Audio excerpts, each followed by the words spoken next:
Hey everyone, Sean here. This is take two. The first time I realized I went to almost 9 minutes and I saw we had to be under three, so I'm trying it again. I'll be more concise. So, learner age, ability, content focus, learning environment. I'm in Rangeley. We're pre-K through 12, one building, and I am the tech coordinator, so I handle all the network stuff, devices, anything in the building that deals with technology, but then also the integration piece, which is what I'm trying to do more of and what I'm hoping through this program I'll become better at. So it's kind of where I am in terms of what I do at my role at the school. Learner profiles and needs, kind of like Dewey. I just watched his video. Pretty similar environment that we have at Rangeley compared to his.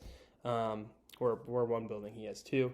But we're all over the place. I mean, we have students in taking calculus, and we also have students in pre-K. So, which is really, it's an advantage for me because I can integrate. I have a lot of options for integrating tech if I have an idea and it fits a certain age group. I could probably find an age group to integrate it to. Anything new float to the surface?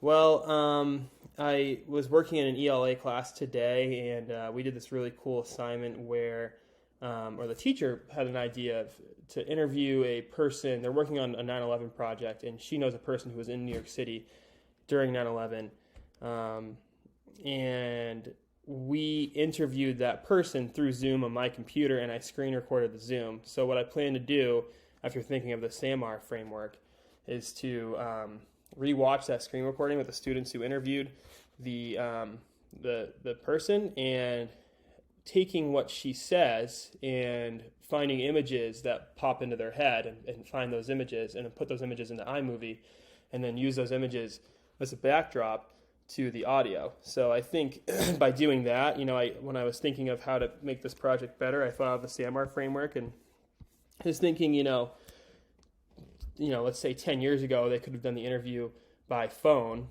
and now we're doing it by Zoom, and that's certainly more than a substitute. I think that's an augment because you can see the person, their facial expressions, their environment, that sort of thing.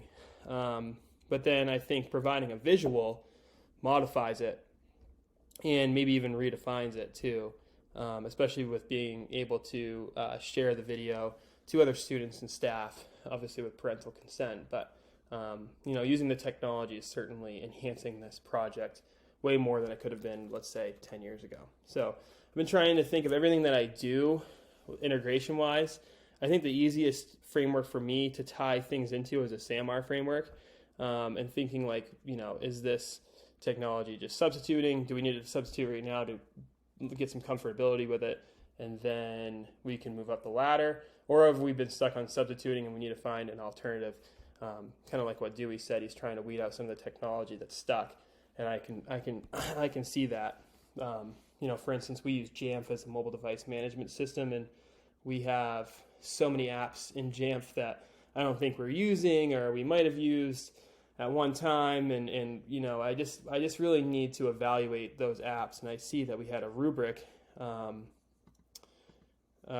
Vincent's rubric for apps, and I think I'm going to use that when teachers ask me about a new app, or if there's an app to do something that they want to do. And if I find one, I can use this rubric, and it really ties into, seeing if it's feasible. Current evaluation process. I don't evaluate students, but curriculum-wise and for integrating tech, I'm certainly going to use that rubric and also think about the frameworks and, how this tech integration might apply to those and how we're going to make learning a better environment for students. So I'm at 4:12. I'm going to stop the video, and thank you. I hope to see you all soon. Thanks.